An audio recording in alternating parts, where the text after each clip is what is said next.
அவர்கள் முதலமைச்சர் கொண்டு வந்த ஒரே நாடு ஒரே தேர்தலுக்கு எதிரான தனி தீர்மானம் ஒருமனதாக இப்பொழுது நிறைவேற்றப்பட்டிருக்கிறது. பாரதிய ஜனதா கட்சியினர் மட்டும் அதற்கு எதிர்ப்பு தெரிவித்த சூழ்நிலையில் ஒரே நாடு ஒரே தேர்தலை எதிர்த்தும் தொகுதி மறுசீரமைப்பு நடவடிக்கைகளை எதிர்த்தும் முதலமைச்சர் மு.க.ஸ்டாலின் 2 தனி தீர்மானங்களை கொண்டு வந்தார். இந்த 2 தீர்மானங்களும் குரல் வாக்கெடுப்பின் மூலமாக நிறைவேற்றப்பட்டிருக்கிறது.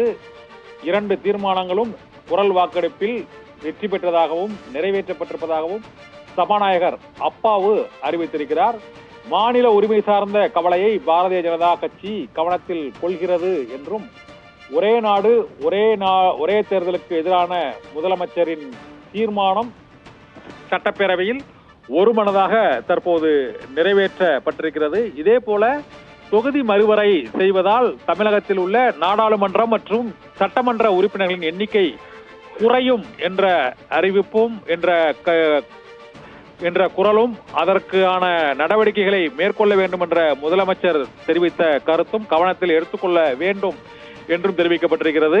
இதனால் தொகுதி மறையறை செய்யும் போது தமிழகத்தில் தொகுதிகளின் எண்ணிக்கையை குறைக்க கூடாது என்றும் அந்த தொகுதி மறுவரையறைக்கு எதிரான தீர்மானமும் ஒரே நாடு ஒரே தேர்தல் ஒரே நேரத்தில் நாடு முழுவதும் தேர்தல் நடத்துவதற்கு வாய்ப்பு இல்லை என்பதை வலியுறுத்தியும் அதற்கு எதிராக 2 தீர்மானங்களை முதலமைச்சர் என்று முன்மொழிந்தார்.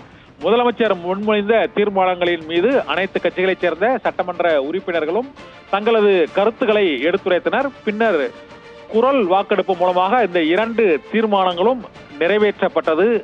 இந்த ஒருமனதாக நிறைவேற்றப்பட்ட தனி தீர்மானங்கள் 2ம் ஒரே நாடு ஒரே தேர்தலை நடத்தக்கூடாது என்றும் தொகுதி மறுவரையறை செய்யும் போது தமிழகத்தில் உள்ள சட்டமன்ற நாடாளுமன்ற உறுப்பினர்களின் எண்ணிக்கை குறைக்க கூடாது என்பதை வலியுறுத்தியும் இந்த தீர்மானங்கள் நிறைவேற்றப்பட்டிருக்கின்றன.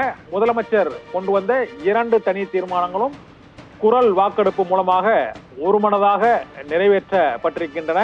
அதிமுக, காங்கிரஸ் மற்றும் விசிக, கம்யூனிஸ்ட் கட்சிகள் உள்ளிட்டவையும் பாரதிய ஜனதா கட்சியும் அந்த தீர்மானத்துக்கு எதிர்ப்பு தெரிவித்து பேசிய போதிலும் அந்த தீர்மானத்தில் மாநில உரிமைகள் கவனத்தில் கொள்ளப்படும் என்ற கருத்தை பாரதிய ஜனதா கட்சியின் சார்பாக பேசிய வானதி சீனிவாசன் எடுத்துரைத்திருந்தார். இதே போல மற்ற அனைத்து கட்சிகளும் இந்த தொகுதி வரையறைக்கு எதிரான தீர்மானத்திற்கு மட்டும் பாரதிய ஜனதா கட்சி ஆதரவு தெரிவித்தது.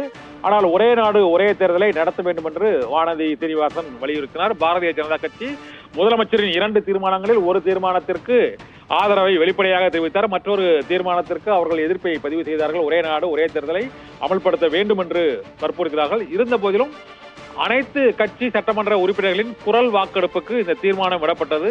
இதில் ஏற்போர் ஆம் என்க மறுப்போர் இல்லை என்று சபாநாயகர் தெரிவித்ததும் ஏற்போரே அதிகமாக இருந்ததை ஒட்டி இந்த தீர்மானம் நிறைவேற்றப்பட்டதாக சபாநாயகர் அப்பாவு அறிவித்துள்ளார். ஆபரகம் தொகுதி மறுசீரமைப்பு நடவடிக்கையை கையிட வேண்டும் என்று மாண்புமிகு முதலமைச்சர் அவர்களால் கொண்டு வந்திருக்கின்ற தனி தீர்மானம் பேரவையின் முடிவுக்கு விடப்படுகிறது. ஏற்போர் ஆம் என்க மறுப்போர் இல்லை என்க. மறுப்போரே இல்லை என்று கருதுகிறேன். மறுப்போரே இல்லை. தீர்மானம் ஒருமனதாக நிறைவேறியது.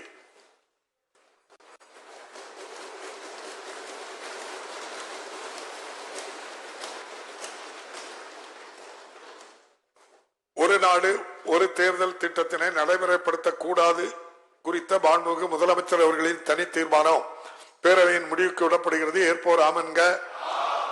மறுப்போர் இல்லை என்க. மறுப்போரே இல்லை என்று கருதுகிறேன். மறுப்போரே இல்லை. தீர்மானம் நிறைவேறியது.